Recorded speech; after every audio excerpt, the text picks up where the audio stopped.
Hello,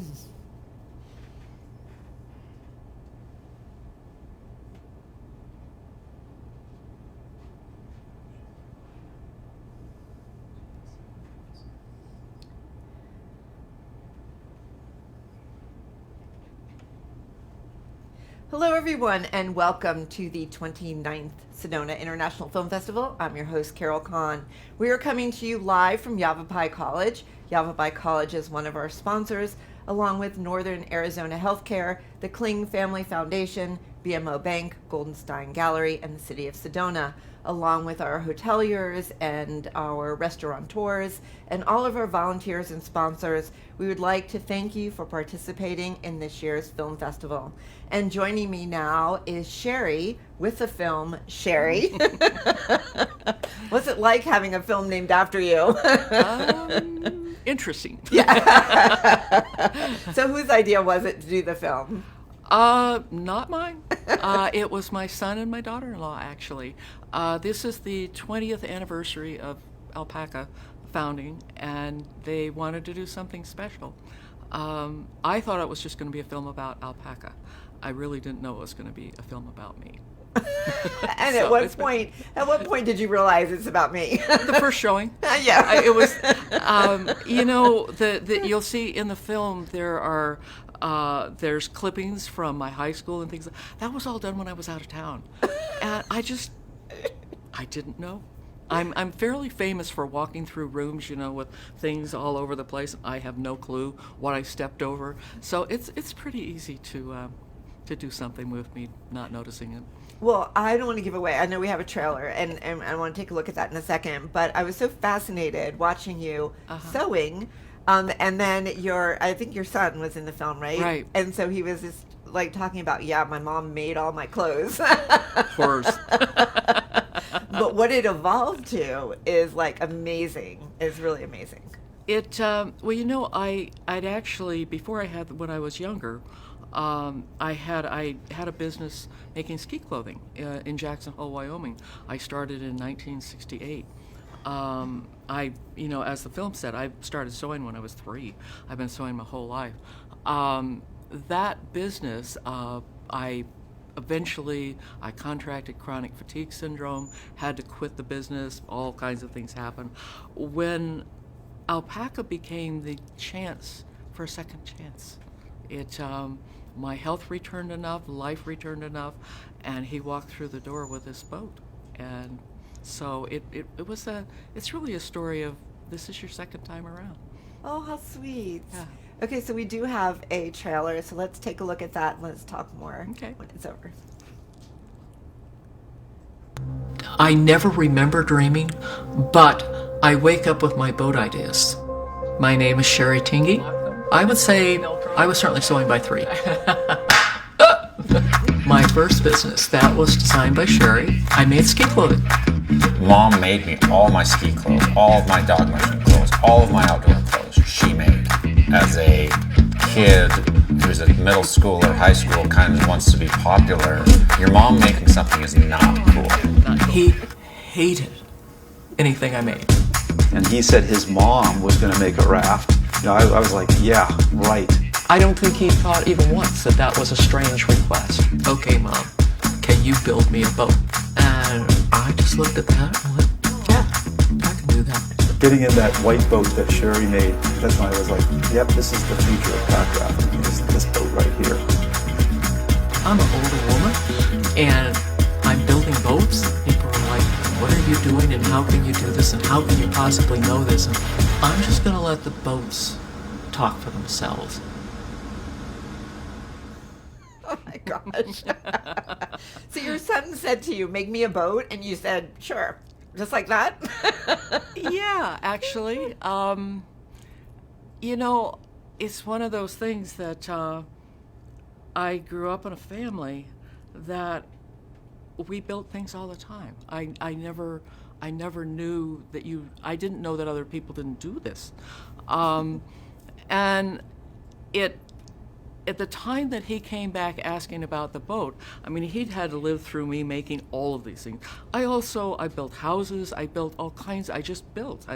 It's the one talent that I have in life is being able to build things. And it didn't occur to him, and it didn't occur to me. But for me, at that point, it was one of those things where all the stars came together.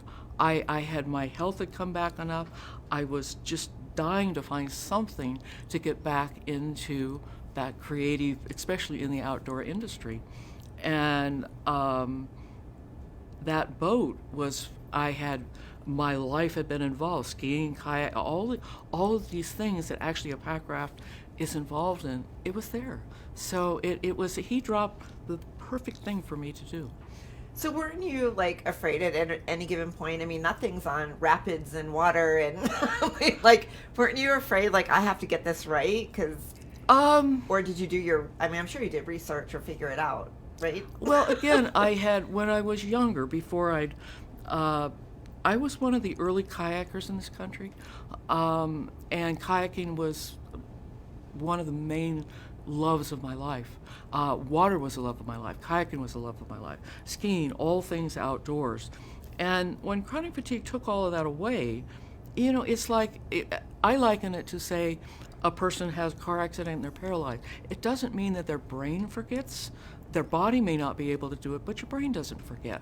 And so I still had all of that in the back of my head. I knew what I wanted. I knew what counted. And I had that information that I could use.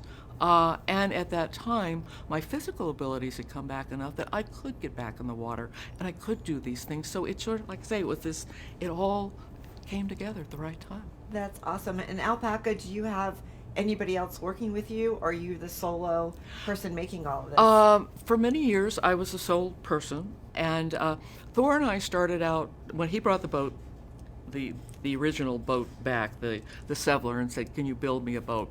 I started building the boat, and he had just graduated from college. And, we were at these two opposing points, that he was young, trying to figure out his way in the world. I was at this point, I was trying to figure my way back into the world, and we would have killed each other. I mean, it was a nightmare. We were like, do it this way, no, do it that way, back and forth. And so we realized at that point, he headed off and went to law school, and I started Alpaca. But he always stayed there in the background because we were the two owners of it. And so it was probably, 12 years that I ran it. I like to say Alpaca, I jokingly say Alpaca survived in spite of me. I'm a designer, I'm a builder, I'm not a business person, but I didn't make any, unfortunately I didn't make any mistakes. So it thrived and it went along, and it developed to the level that was right for me. And then I came to that point where I said, what is my end game, and where is this going? And I contacted Thor and Sarah and talked to them about, are you interested in coming back to Alpaca and taking over at this point? And they took a couple of years and then decided that they were. And it's just been this amazing mixing, because it allows me, I mean, it's great. They put me in a room and locked me up and said, just go design.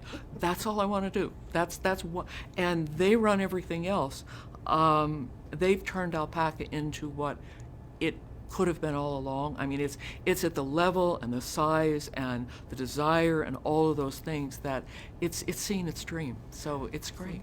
Awesome. And how many boats a year would you say you sell? I don't know now, to be honest with you. I haven't been out of my design room. I ignore, literally, I play with my things. I make the boats. I have this wonderful guy that I work with, and that's what I do. And, I keep my nose out of the rest of it. That's awesome. I need one of those. I am so fortunate. I really am. Awesome. Well, Sheri, tell us, how can people find out about your film?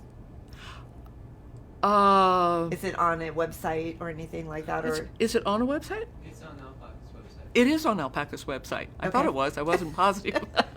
Tells you where I am. All right. It's on Alpaca's website. Yeah. And then when is the movie being shown? It's tomorrow night again. What time? 7 p.m. 7. It And was do you last know night. where? Tomorrow night. Tomorrow Yeah. night, 7 p.m. Yeah. Where? Mary Fisher. At Mary T. Fisher Theater. Right. Awesome.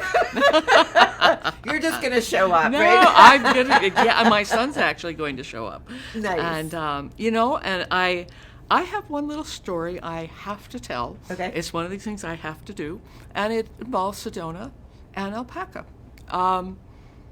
Hugh asked me in the making of this film. He says, "Well, how did you get your ability, and where did you get your inspiration?